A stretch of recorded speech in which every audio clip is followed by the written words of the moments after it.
People. So yesterday I saw this movie. It was released yesterday itself, right? Gunjan Saxena. My God. Yeah, like of all the movies that I have seen in the recent past, I know y'all might think that I say this for quite a few films, but no. Gunjan Saxena, as it is directed by Sharan Sharma, is one of the most well made uh, you know, well made Indian patriotic films ever to be made so far.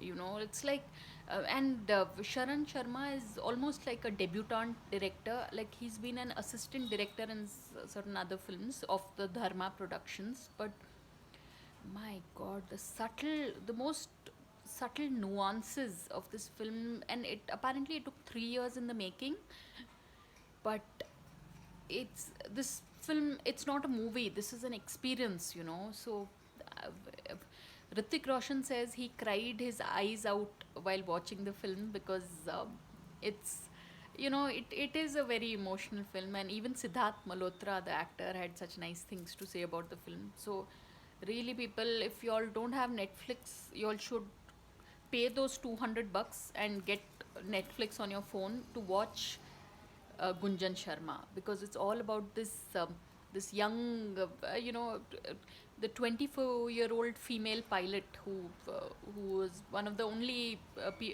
one of the only female pilots in the only female pilot in the during the Kargil war, and it's about her dreams and how she decides to pursue it against all odds. So Jhanvi Kapoor is, I mean, this is her third film, but I think it'll go on to be her career best. It's of that caliber, and if Sri Devi ma'am was alive, like she would be so proud to see her daughter in this film. So I can't recommend it enough, people. It's called Gunjan Saxena, and you can catch it on Netflix. So on that note, thanks for watching, and please subscribe.